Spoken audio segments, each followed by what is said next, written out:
College basketball fans, welcome back to the College Ball Show. He's Marshall, I'm Chris, and we're here to discuss banter back and forth and predict some games coming up. And boy, oh boy, there is a whole lot of games coming up in about 15, give or take 15, 20 minutes. Oklahoma at Oklahoma State tonight is about to tip here in a little bit, like I said. But when you look at the way we're closing this regular season is just ridiculous. I mean, there was a ton of games, from this weekend, no doubt about it. I mean, you had Sunday, you had Iowa beating Ohio State. You had Baylor finally losing the game to a streaking, rising Kansas. Illinois found a way to beat the Badgers even out without their best player. North Carolina beat Florida State, but just the ranked versus ranked all week was pretty ridiculous. But look at tomorrow night, Baylor at West Virginia, Illinois at Michigan, Wisconsin, Purdue. And there's games that'll probably turn out to be better, that are sleepers. I mean, Creighton, Villanova on Wednesday, Oklahoma State, Baylor on Thursday, Texas, Oklahoma. It's just so many games to discuss coming up this weekend. Like I said, it's ridiculous. Oklahoma State, West Virginia. Sunday, you got Wisconsin, Iowa, Texas Tech, Baylor. The list goes on and on. We are going to preview and predict some of these games. But we will start with a little recap from this weekend. We did have some upsets and whatnot. Before we get into this, though, if this is your first time listening to the College Ball Show, welcome. It streams live right here on blogtalkradio.com/Rope-A-Dope Radio. You don't have to listen through the browser or download the show like some people do right there. If you want to listen to it, on other platforms, we got that for you. It's under the Rope-A-Dope Radio podcast on Apple Podcast, iHeartRadio, Player FM, TuneIn, Spreaker, Stitcher, almost across the board. We're also part of the Grueling Truth Sports Podcast Network, which can be found pretty much everywhere. While you're at it, why don't you head on over to thegruelingtruth.com. It's basketball, football, baseball, boxing, everything in between. One more thing, then we're going to get into this good stuff. If you're thinking about cutting the cord, maybe you have and you're not happy, I got something for you. It's called AT&T TV Now. It's live streaming cable. They do have the 7-day free trial. No annual contract, of course. Plans start as low as $55 a month. You can stream it anywhere. They have the cloud DVR. And just for signing up, you get a free week of HBO Max. If you sign up for the Max package, that'll include HBO Max plus a free month of Showtime. That's AT&T TV Now. Like I said, live streaming cable. Okay, let's just get this out of the way because I know there's this big Tar Heel thing coming because, they had this big rise and a great week. So let's just start out with that. I'm going to go ahead and bring in my co-host, Marshall, who is going to start with that, I'm pretty sure. How'd that nice little W go over Florida State there for you on Saturday, coming off a very disappointed Marshall the last time we spoke off that Marquette game? Why are you? I think you're poking the bear. So I That's get exactly home and what I'm like, doing. You bastard! Why is it that I think from now on, if we have a podcast scheduled for a Carolina game day, I'm gonna have to just cancel. Just stop the count. Fake news. I'm gonna call in for a protest because I get home and Carolina is currently playing Syracuse. Carolina was up 8 points when I walked in, or I believe Carolina was up 28-20. They finished the first half. Syracuse goes on a 14-2 run. Syracuse is now up 8 with, I believe, 2 minutes to go, and looks like we're going to lose again. So for whatever reason, I'm not even going to talk about the 900th win for Roy, which is incredible, but because when Carolina plays on game nights, the boys on our podcast nights, the boys don't play good. But Chris, wait, there's more. That's not even the worst beat of the week. What's worse? What? Let me get the voice ready because this is Actually, let me ask you, because I don't know if you saw this. What would you say? Okay, so Chris, we're at a bar. I was saying, Chris, I'll buy your bar tab if you can predict this number. If I said this team had a horrendous, god awful, drunken hangover 3-point shooting night, what do you think would be a god awful, drunken hangover walk of shame night? A team shot what from threes in a game? Well, the first thing I think of is the Houston Rockets missing 27 in a row, but I can find a nice home shooting outing from my Gophers. So I'd say like 3 of 18 or something like that, maybe 4 of 22 or something. Something pretty bad. Oddly enough, your number 27 was dead on. Villanova yesterday shot 27 threes. How many did they make? The kicker is when you live bet a team to cover, or actually to lose by less than 7.5, they made 2. Chris. 2. That's bad. It is the worst shooting percentage they've ever had under Jay Wright. In case you didn't know, Jay Wright's been the effing coach there since 2002. It's actually hard to believe it's been that long, but man, that is bad. 2 of 27, they lost by 12 to Butler. Dear Lord, it is painful as a fan to watch a game, and I could give 2 shits about Nova. I'm definitely not a fan, especially after that yesterday. 2 of 27 from 3. So in my opinion, if I was Joel Lenardi in the power rankings, that 1 seed, yeah, bye-bye. You ain't getting that. And from an interesting standpoint, because Villanova is a team that will probably be ranked a 2 or 3 seed. Sure. They actually, Chris, have the lowest percentage of block shots in like the past 5 years. They blocked 5% of opposing shots, which is, I guess, is one of the lowest remarkable numbers of all time. So they went 2 of 27 on threes. They have no shot blocker to save their life. The best hope they don't play Iowa, where Garza is going to own them. So that was the kicker of the night. Oh, and there was the UCLA game where I took UCLA against Oregon, and it was a close game the whole way through. And then UCLA went turnover, bricked a 3, turnover, down 6. And they went for a jump ball, which I thought should have been called a jump ball. The refs called it Colorado timeout, got a tech, and they didn't cover either. So it was a little bit of a rough weekend of poor shooting, turnovers, and more poor shooting. So to Villanova fans, your boys sucked yesterday. 2 of 27 on threes. I don't know. I doubt many teams have ever done that. So you got your crappy loss out the way, but yeah, 2 of 27, brother, and that's my opening rant, which is now over, and I'm going to be smiling and happy for the rest of the show. Man, that's really bad. I remember seeing something like that, but I didn't realize it was 2 of 27. Otherwise, I would have said it, right?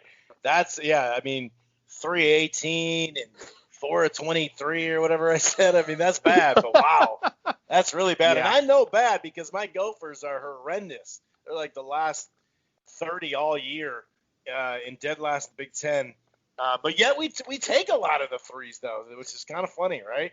And I think that's why I'm poking the bear and I'm deflecting because I don't want to talk about my Gophers on a 5-game losing streak. Finally picking up some bad losses, especially back-to-back. Not a good thing. Hanging on the bubble, but not really. It doesn't feel like they are.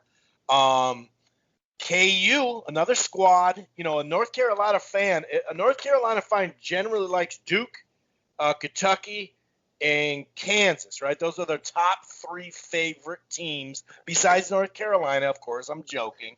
But KU shot 3 of 16, right?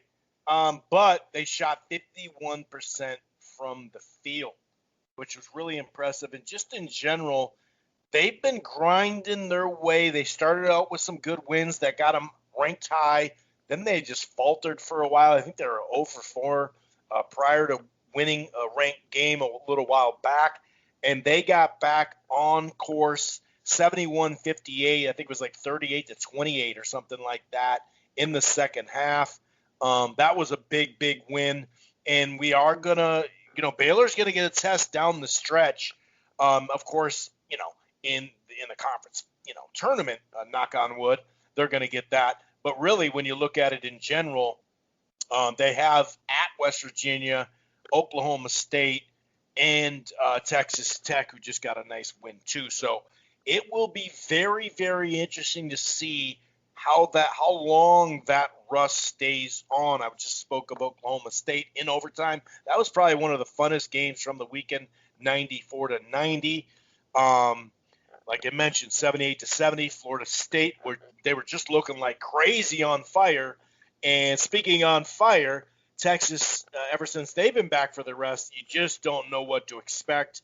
It'll be a tight game probably, but you don't know what to expect. Texas Tech did get back from their little slump as well with the win over Texas 68-59.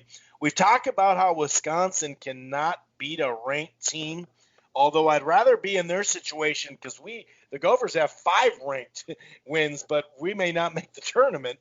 74-69, Wisconsin, once again, not even with their best player, Marshall. I don't know. They're in a funk. I'm not sure how they've been ranked. They've lost 4 out of their last 7. All the losses have been to like good teams, and I mean, this is a Badger basketball team that normally, they're not world beaters, but they're always been pretty respectable. But they're facing the issue that your Gophers are facing. My Tar Heels can't play defense. That's our issue. We can score. But when you have these runs of games where you can't score for 5 minutes, it just blows my mind.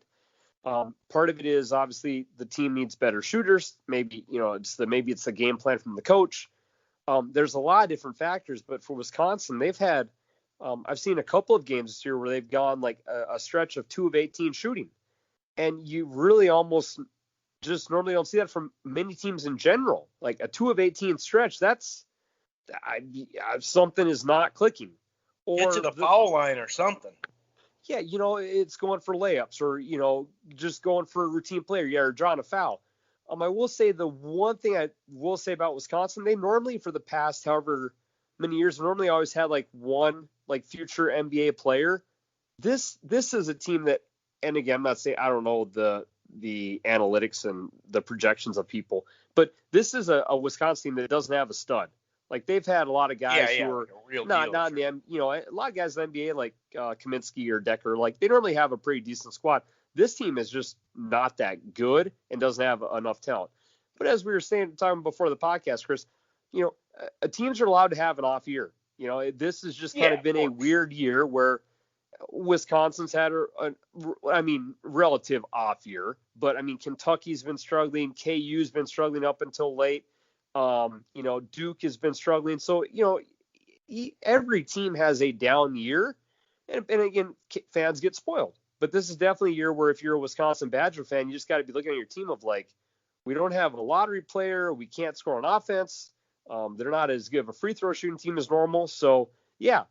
Unfortunately for Wisconsin, many other schools in the Big Ten, Chris, it is such a gauntlet and bloodbath of a conference to where on a given night, if you got to play Iowa, when hot, is maybe the best team in the country. Illinois, for the past month, has been a top 4 team in the country. Michigan and Ohio State, as of 2 weeks ago, were both considered to get 1 seeds. Maryland might be the best mid-range conference team in America. Purdue somehow is not ranked yet. Purdue has beat almost half the teams I've already mentioned. Your Gophers, again, I know they're having a rough patch, but they've beat some of these teams mentioned above. Like, this is not the year to have scoring issues. Normally the Big Ten, as we break it down every year, brother, is like, okay, well, we got the top 4 teams. Who's going to be the top 4 squads? And that's a theme we've normally done on all of our podcasts throughout the years hey, like, let's debate who the top 4 teams in the Big Ten are this year. And that's a discussion that's fun for the podcast. But this year, you could say, okay, who's rank the top 7 in order? And you would probably spend an hour and you could probably have 20 different people give you 20 different top 7 rankings. It is just such a loaded conference. It's amazing. I just gave credit to Iowa. Iowa finally played a good game after getting beat up by ranked teams. And Ohio State, who I believe got to be third in the country, just got lost 3 games in a row against ranked teams. But they lost to Iowa and they lost to Michigan. It's like, well, damn, it's one of the deeper conferences. And just to remind you, Chris, at the end of my podcast last week, or our podcast, I said the Big Ten will have 3 teams in the Final Four. I'm sticking to that claim. And if it hits, I'm going to be bragging on this podcast because, damn, I don't care how good the conference is. That's still a bold call to have 3 out of 4 be from 1. No doubt. In one of your 9 Final Four picks, there's only 4 you can get, but 9 of them. No, I'm just kidding. No, but Iowa. Speaking of Iowa, and I'm going to lay this up to you, and then I'm having a little technical issue, so I'm going to have to take like a minute away from it. So I'm going to lay you up here and let you go and then come back real quick, okay? Like it's not come back, go away. I just need to tweak something. But look at this. Iowa is starting to. We talked about their defensive struggles, but if you look at back about 3 weeks ago, 4 weeks ago, what would this be? February 10th. This is the opponent out, in their wins, basically opponent points. 68, 58, 62, 68, 57. They are starting to, even 65 in a loss, they are starting to play some defense down the stretch. They had lost at the beginning of February to Ohio State at home, 89-85, and sure enough, on Sunday, they turn it right back around on them, 73-57. And you could say Ohio State didn't have their best game or whatever, but they looked damn good on Sunday. So Iowa's a really interesting team. They're interesting because they have one of the best players in the country. Ucla Garza is probably going to win Player of the Year, and the dude probably deserves it. So you have a big who is pretty much unguardable, or you have to have a really good post player that can help double team him or just play him one-on-one, which not many teams in the country have. So you have a guaranteed point scorer, and you have 3 guys that can shoot the 3 pretty damn well. A couple of them are close to 40%. So you're thinking, okay, so we had the best player in the country, and we have 3 guards who can shoot threes. Like, that's potential for a team that could be a really serious contender. But the issue is their defense has definitely been lacking. It has been better of late, which I'm back too. Okay, which has led to them playing more productively. But the thing I've noticed, and this is the Marshall Rorta eye test, is that the fact that they just offensively, it's like if Garza's not open, they don't seem to quite know what to do. Like these guards that Iowa has are really good spot up 3-point shooters, but they're not take you off the dribble kind of people. So if Garza is covered, their offense, in my opinion, seems to kind of get flustered because the beautiful thing for Garza is he's a really good passer, and he just has this great knack for, okay, I'm double teamed, boom, here's a wide open 3. Or you kick it into Garza, he's not double teamed, he kicks it back out for an open 3. Like the offense really does feed through him because, again, their guards really aren't that even good off the dribble. But, man, they can bust threes. So they're a team, Chris, where if they happen to get super hot, could go to the Final Four. This team could do it. But if they have a defensive off night, or if Ucla Garza by chance gets in foul trouble, which to give credit to him, he almost never does. It just there's and again, every team has issues too, but this Iowa team, if Garza's on, watch out. If Garza's off, their guards have to step up, and I'm not sure if they'll be able to. But man, when we saw them play yesterday, that was Garza was on. Their guards hit their threes, hell of a performance, and that's how scary this team has potential to be. And speaking of potential, I'm looking at it. I don't know if it's a live score because it's on ESPN. 18 seconds left. 71-68 with 11 seconds now. Oh boy. We're talking about Syracuse, and I'm talking about your squad. So we'll see. Thanks. I mean, appreciate you. I gotta release some of this stuff because I'm taking out all my anger on the Gophers, on everyone, I guess. Fair enough. On Tuesday, that'd be tomorrow.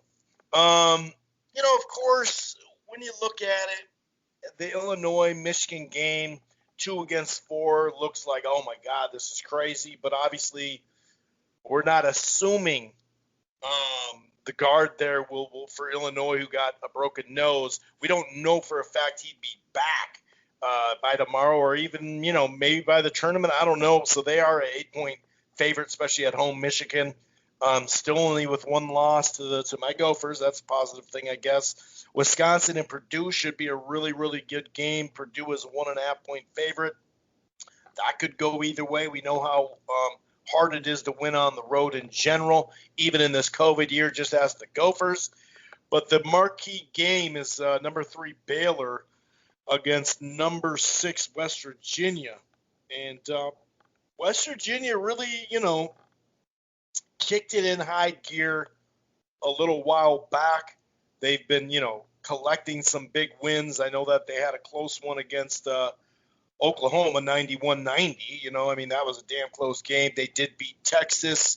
So they're right there. It seems like they've kind of straightened out some stuff. They swept Texas Tech. Because they went on their break too. And even when they lost to Texas 72-70, it was a really close game from a while back. On the surface, you think, well, Baylor's probably going to win. That they finally lost. That was going to happen. You assume that it's actually a good thing if they lost maybe another time or so. And when you look at their schedule, they probably could lose another time or two potentially. What do you think here?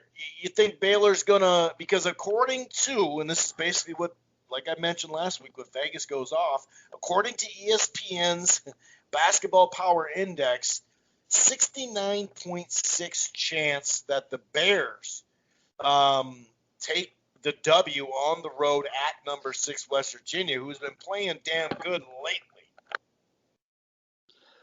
Well, West Virginia has won 6 games in a row on the road, or at least they've been that way of late. And they have about as good resume as anyone in the country besides maybe Gonzaga, but obviously their strength of schedule is much more impressive. Baylor lost to Kansas, obviously. Yeah, that's a little bit of a wake-up call. You hear that sometimes where a coach will give that weird speech of, well, we never want to lose the game, but maybe sometimes losing us helps us regain our focus. Maybe you could give that speech for Baylor. Or maybe you're just in that weird spot of how did the team handle that such of a long break of the COVID? They clearly had momentum of being one of the best teams in the country, arguably one or two. And, you come off your break and you play a Kansas team who's clearly motivated, who's been getting ripped on all year, and now they've found their groove. So I can't say that's an awful loss. Like it wasn't an embarrassing loss as it would have been if Kansas had beat them like a month ago, Chris. So I'm going to take Baylor. I think they regroup from the loss. I think obviously you can shake off the rust a little bit from your COVID delay, and I think they find a way to beat West Virginia. So I'll take Baylor to win. I think they bounce back. But again, West Virginia has been about as solid of a team as you can present. So it should be a really fun game to watch, and one I'll put on my list because I've watched a lot of Big East, a lot of Big Ten, a lot of ACC this year. I need to do a little more Big 12 homework. That's the one conference I've missed a little bit of. And that'll be an intriguing matchup for me to enjoy. Yeah, I got Baylor too. I think they'll bounce back, and they're bound to shoot better than they just did from outside. Just don't pull Villanova. Yeah, right. That's going to last for the rest of the podcast, by the way. Inside joke for the rest of the podcast here. 227, so if I ever rip Nova, you know why. Well, hey, speaking of, number 14 Creighton visits number 10 Villanova in the rematch that all of a sudden has all this weight on it, whereas a couple weeks ago it didn't really feel like it until Creighton put the pressure on them by beating them handily. And actually, like we mentioned, they had their best performance as a team in that one of the year, or at least one of them, that's for sure. Now can they turn right around and do it again? I mean, they got caught looking, Marshall, against Xavier, 77-69. I'm going with Nova. just because, well, first of all, I'm trying to piss you off.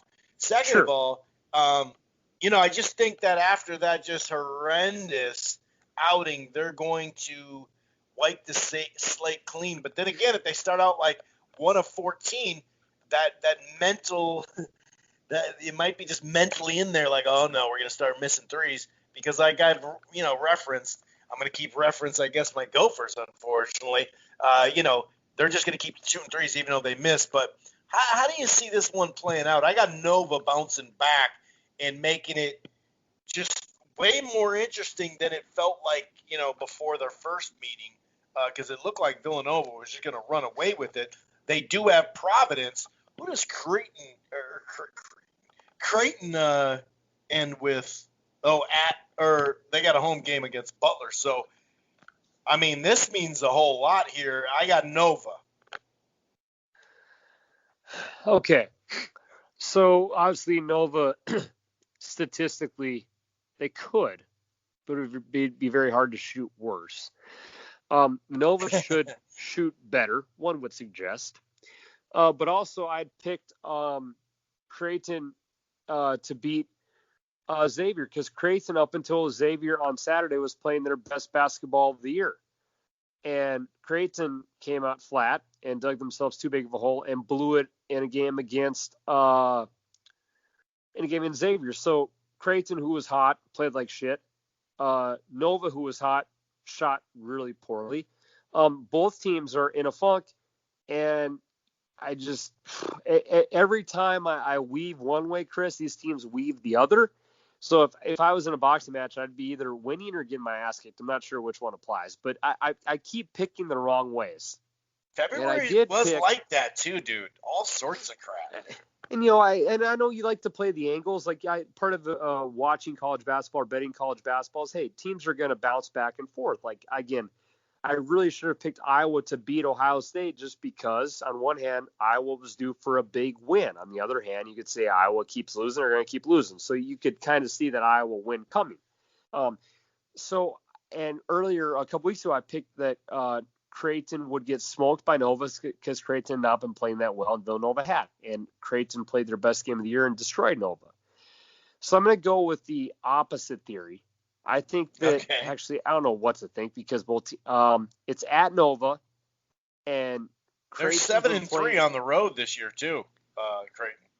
All right, so Creighton just played like trash. Nova played like trash. Nova shot 2-27 on threes. So in theory, you would assume Nova bounces back with a win, but that would be what I would normally pick. So Creighton to win. I'm flipping the script. Creighton with a nice win at Nova, which goes against all my thoughts on both these teams this year. And that's fair, but that was February. So it's March 1st now. It's a new – we're turning a corner, and True. I'm going to go the opposite way. I'm going to go Nova, but I like what you're thinking there. It almost kind of makes it feel like me picking for Wisconsin just to see them lose and be happy.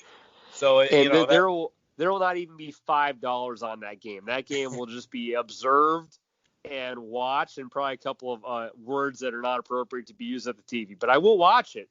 There will be no financial means at all of that game due to past experiences of trauma. Yeah, dude. And the Big 12 keeps heating up.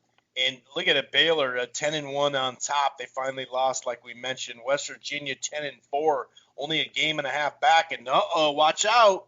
KU, they're only a game and a half out now because Baylor missed games. God so this almighty. Missing game thing is actually going to start to cost them with their winning percentage. But 7 ranked teams, all top 18 or above.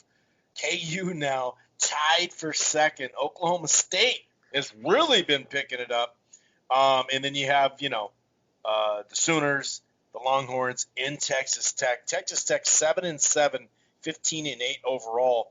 And they have enough clutch players that they could actually go to the Sweet 16. Oklahoma State at Baylor. Oklahoma State has been so fun to watch. They got, of course, Cunningham and whatnot. It seems like they're clicking at the right time. They got their groove going. They had back-to-back really good wins. I think it was Texas Tech and Oklahoma, if I'm Actually, that's going on. That's right, because it's back-to-back games because it's a makeup. It just tipped off right now. Look at this run, dude. Oh, my God. Texas Tech, Oklahoma twice, Baylor, West Virginia. That's how you end Oklahoma.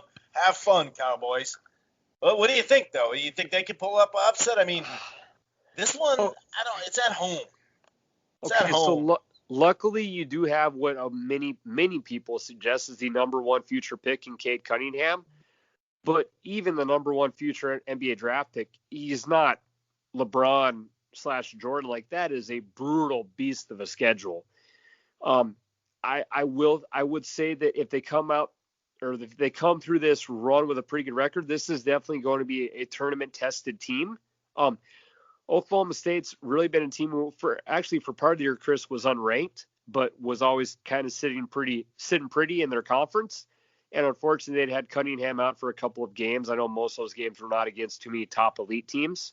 But I just, again, we've talked about patterns and whether that can flow towards like gambling on basketball, but just in general, like Iowa, like there's so many games you can play where you're not going to have your best performance. Hell, even NBA teams, like you get caught up on you have an off night. And I feel with Oklahoma State and Cunningham, who dropped 40 in their last game against Oklahoma, like the dude can't do it on his own. I do know that they have a pretty good low post game. When I watched them beat up Iowa State for a game about a month ago, they had a couple of nice bigs.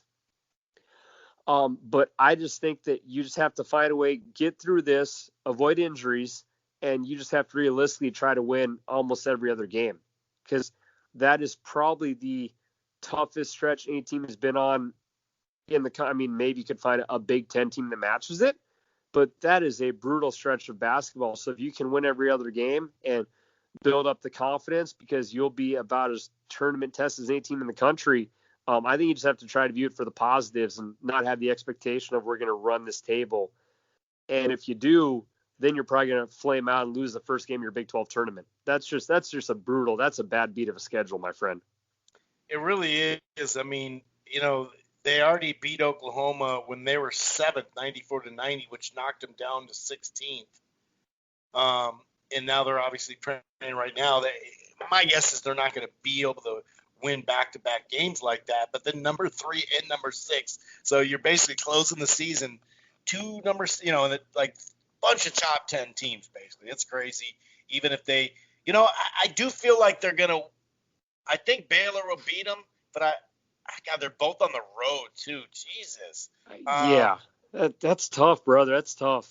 I really thought that they could win one of those last games. Maybe they'll win it tonight and then just drop back to back. But I do think out of one of these games they're going to win, and I guess I'd pick West Virginia if it was going to be one of them. But I don't know, man. That's a tough one, dude. That is. I mean, I almost feel bad for them if it wasn't for my Gophers having to, have a pretty tough string as well. It's always coming back to my Gophers. Once again, Illinois against Ohio State. On paper, it's a great matchup, but it's tough to predict it right now, besides predicting it for Ohio State because of the injury concern. Wisconsin at Iowa. Texas Tech at Baylor. I like Baylor in that one. Here we go again. Wisconsin at Iowa. They're not going to win this game, right? Because it's a ranked opponent on the road, right? Are we in the agreement here, or is it? No, I don't. The opposite, because it's finally going to. Okay, I've been ripping Iowa a little bit just because they have some flaws I've seen, but they're still a tremendous team. This Wisconsin team has flaws, but I can't back them with also saying that, hey, they have this, and this. Like, Iowa has flaws, but they have Luka Garza and an explosive offense when hot. Wisconsin has shooting flaws, and I don't know what the positive is. I mean, they're a respectable team. They're not they deserve to be like in the tournament.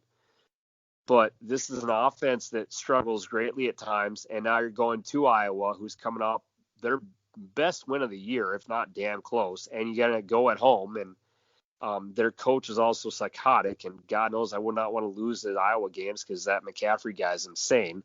So no, So I is the just Ohio State guy. He's getting really chirpy all of a is sudden he on the really? sidelines. You Huh? notice that? It's like, No. dude, you haven't won anything. Call him, take a couple deep breaths, bro.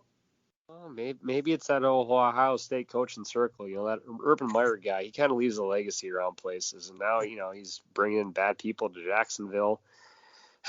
Actually, to tie into coaches I don't like in the Urban Meyer tree, Tom Herman now works for the Bears. I saw Yeah, that I shit. saw that. He's gonna be like a assistant offensive organizer or whatever. So the dude got his fat buyout from the Longhorns. It's like, what should I do? I'm gonna go work for the Bears. Oh no, okay, all right, No cool. pressure But, there. yeah, no, Like, well, hell, no you're pressure on if offense. no one believes in your offense. That's Yeah. actually that might be the smartest move Tom Herman's ever made, in my opinion, as Seriously, at knowing dude. who he is. Seriously, he should have just sat at Ohio State. Maybe he'd be having the job right now. Who knows? So, but yeah, I don't see, and I bet that spread. I would say probably Iowa by 7 or 8. I think they've got to be 7. And now, granted, Wisconsin was just favored to beat Illinois on Saturday, and they didn't. But I would say Right.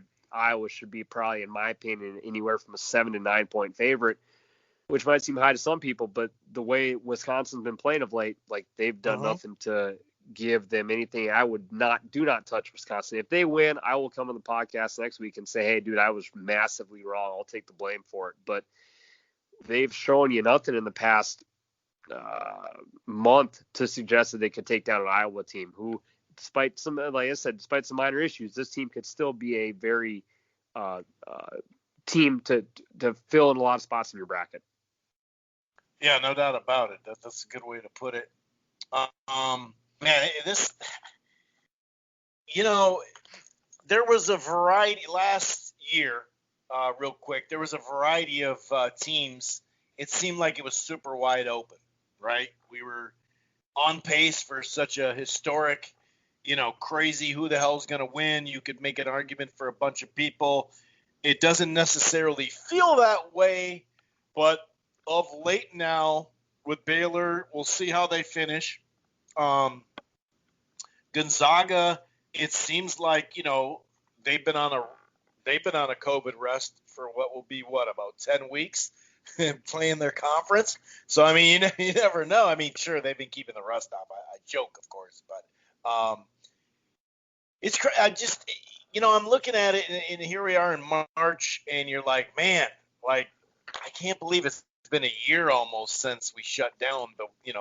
Basically next week will be when we shut down, because remember they had just gotten some of the Big East games going, and we had like the first session, and this year though, long story short, I still really it's starting to blend in where you could start to go down the line of, will these guys, like how many teams actually have a shot to win the whole thing? Because like I said, a couple of weeks ago, Baylor and Gonzaga, that's really felt like. Now you could go back to November and December, and it felt like more, but now it's starting to come the other way. Marshall, am I just trying to hype up something that's not there, or does it not seem like it's getting a little stronger where you go third, fourth, fifth, sixth, all of a sudden it's starting to, I don't know, just what I saw that Ohio State Michigan game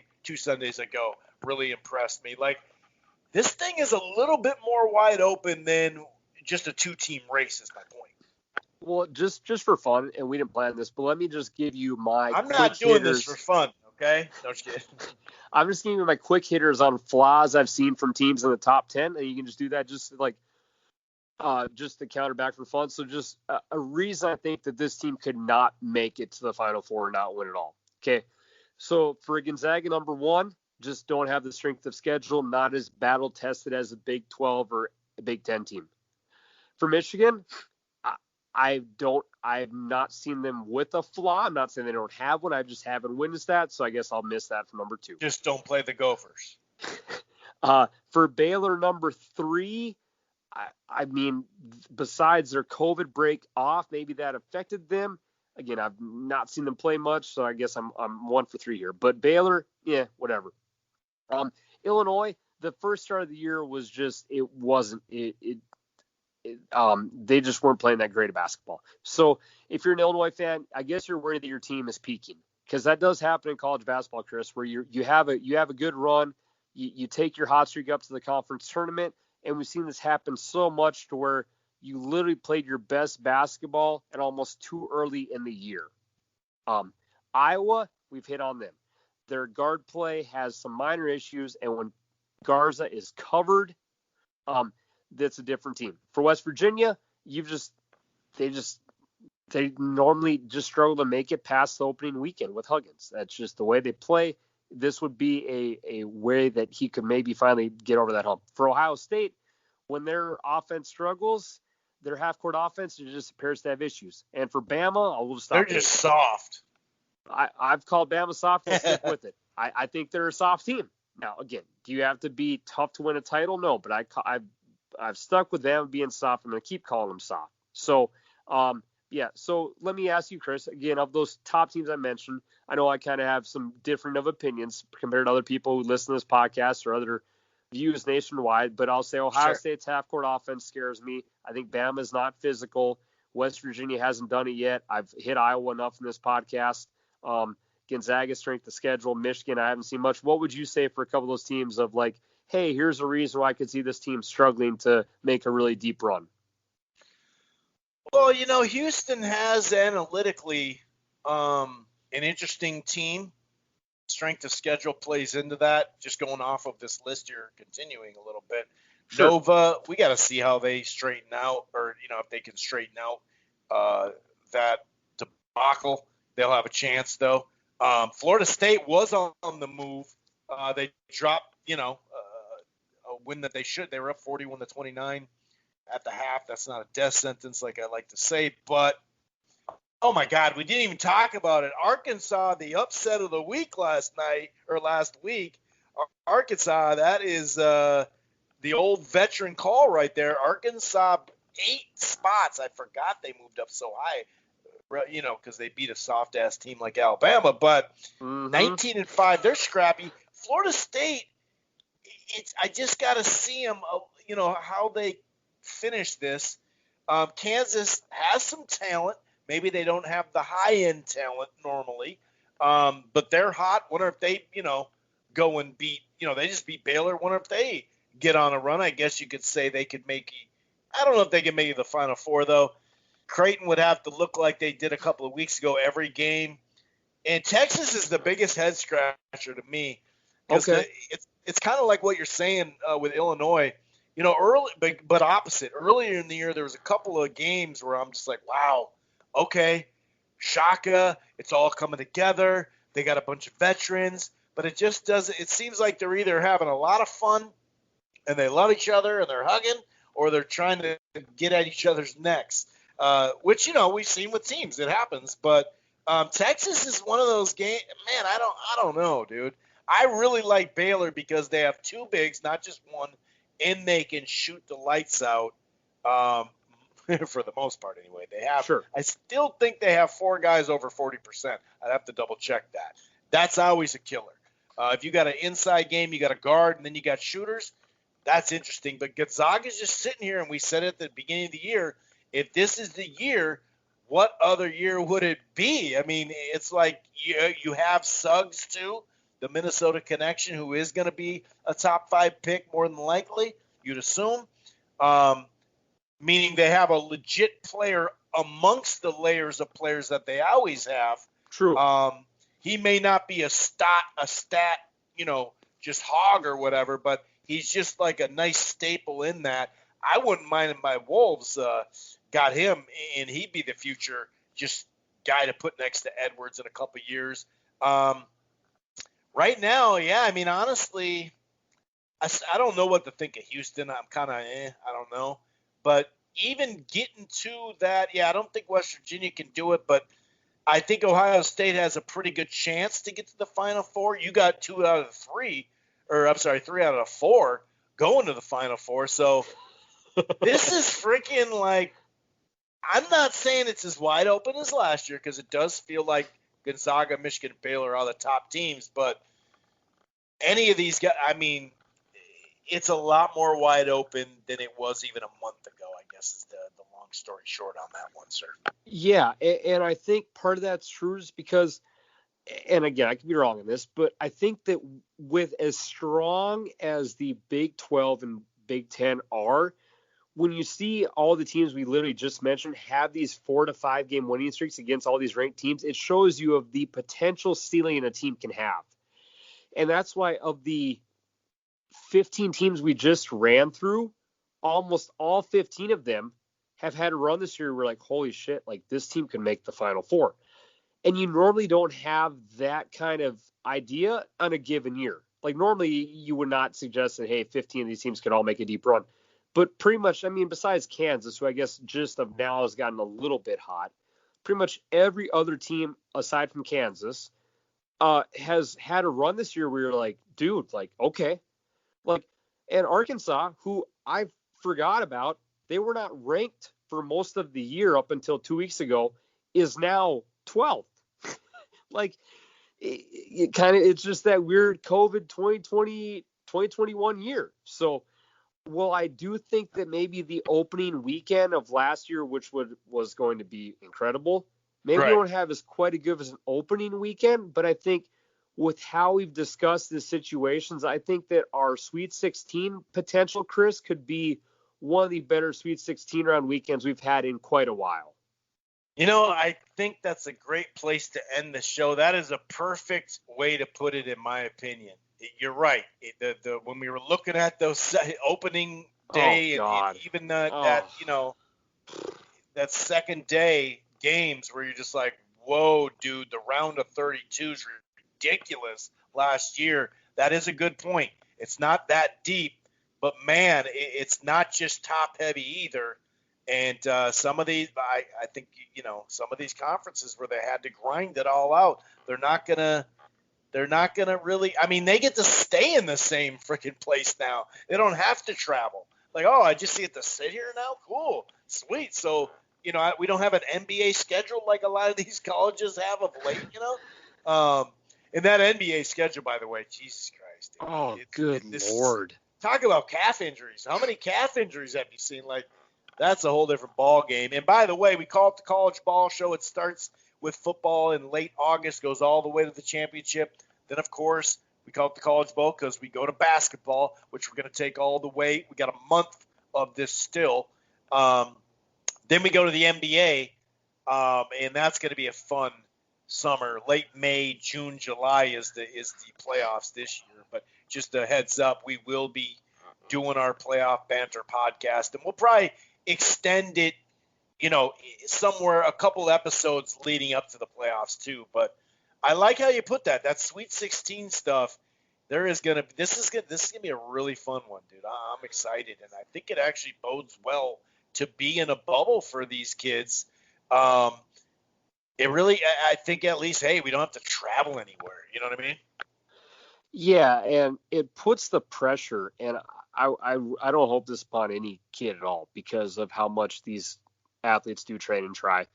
But the NCAA came out and said that, hey, dude, if your team gets bounced out, like, you know, tough stuff, go kick rocks. Like, could you imagine being the one player on the team who decides, you know what, I know we're supposed to be in a hotel, but I'm going to go party with these girls at the bar across the street, or I'm going to go sneak out and see my family, or what? If you were the player who is responsible for having your team get bounced out of the tournament, the amount of guilt like a person can feel probably could come to the point where it could cause like really severe mental stress. I hate to go all deep in here, but I think it's true. I think that these players have been through a very weird year, but now that you're making the tournament, you really got just it is in the hotel, watching Netflix, kind of checking on your own boys, because how bad would you feel to be the one guy that, well, said player on the team got COVID and now the team's out the tournament? Like, you just let down a fan base and, more importantly, like your brothers and your coaches. So I hope that everything goes good. And I do get the NCAA saying, hey, like, we're not going to plan for backup plan. I get that because logistically that would create a can of worms that they probably don't even want to try to figure out. But hopefully, as I told, we were talking before on the podcast, on March 10th, so in 9 days, all the big conference tournaments start. I hope that goes smooth. I hope that hopefully you may be able to have a couple of fans enjoy those events, and I hope that we have members and stuff too. Yeah, and I hope we have a March Madness to remember because again, I still remember, and this will be my last part for the day. I still remember going to a bar last year. I had the whole weekend off. I was like, you know what? I'm gonna go watch the conference tournament games and just enjoy it. Right. And I remember my head coach, I coach for basketball, and she's coached college basketball, so she still has friends, and she's like, man, I just heard that the NCAA women's tournament won't have any fans. And news just started to trickle out that day. And I remember I was still at a different restaurant that night, and it's like Rudy Gobert just tested positive, and then obviously the ball dropped, and just it's been, and it's crazy to think it's been a year, almost a year to the day when all of this changed. So please, for the love of God, and everyone who's been stuck in their house and trying to do the right thing, wear a mask and just bored with life in general and all these other issues, please just let's enjoy college basketball. Because we're right there at the finishing line with this thing. It will be therapeutic and I literally think millions of people just need a fun March Madness tournament. Because the vaccine's out, we're seeing numbers go down, but still, like, this isn't over yet. So can you give us a tournament to enjoy for people just to sit at home, fill out brackets, and just have fun? Like, we're so close to being there. So the moral of the story is, don't do what North Carolina did at the end of the Duke game. Oh, my God, I brought it back. Sorry, I had to do it. Keep going. You can finish off, sir. Okay, that's fair. And speaking of that, Carolina does play Duke Saturday. So I will be enjoying that game. We have a softball game. I might have to sneak out early. I might have to just, I gotta go home. Something came up. I never miss my boys playing. So hopefully Carolina can sweep Duke on the year.